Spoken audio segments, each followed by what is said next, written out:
मत्ती रचित सुसमाचार 22वां अध्याय।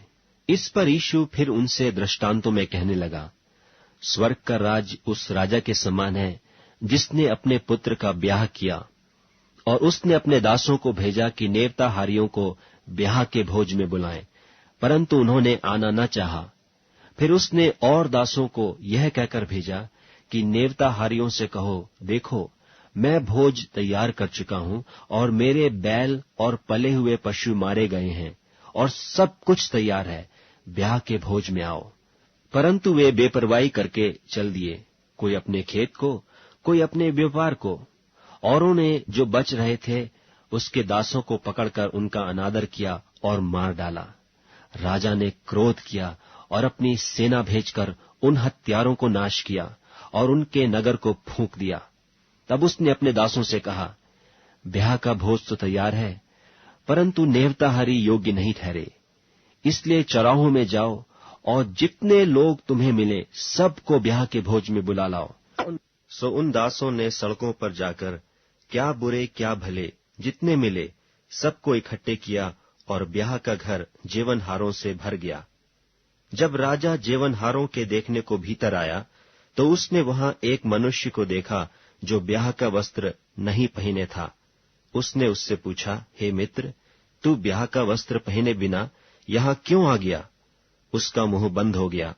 तब राजा ने सेवकों से कहा, इसके हाथ पांव बांधकर उसे बाहर अंधियारे में डाल दो, वहां रोना और दांत पीसना होगा, क्योंकि बुलाए हुए तो बहुत, परंतु चुने हुए थोड़े हैं।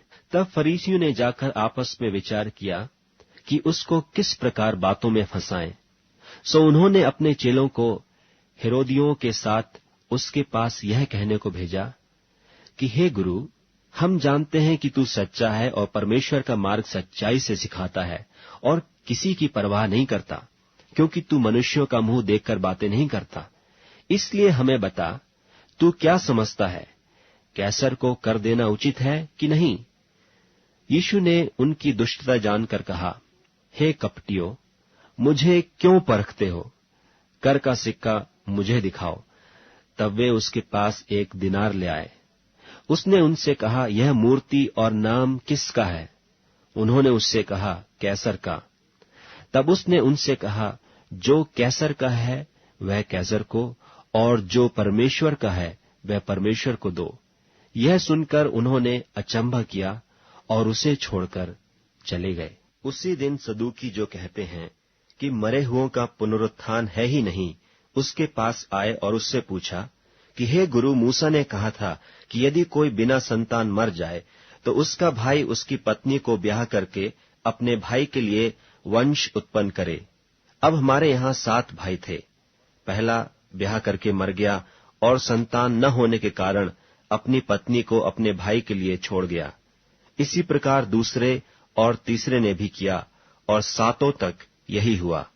सबके बाद वह स्त्री भी मर गई।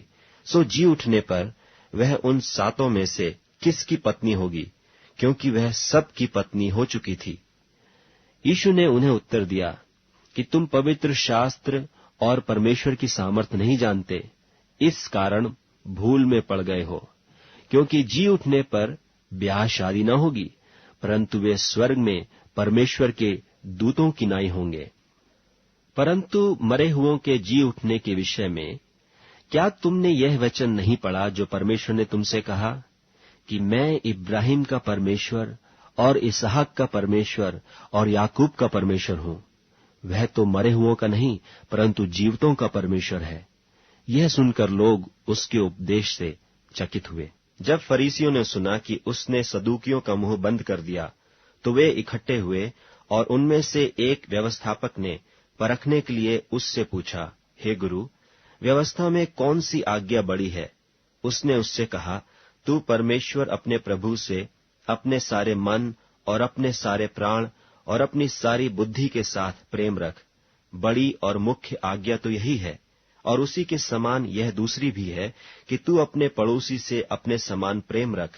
ये ही 2 आज्ञाएं सारी व्यवस्था और भविष्यद्वक्ताओं का आधार हैं। जब फरीसी इकट्ठे थे तो यीशु ने उनसे पूछा कि मसीह के विषय में तुम क्या समझते हो? वह किसका संतान है? उन्होंने उससे कहा, दाऊद का।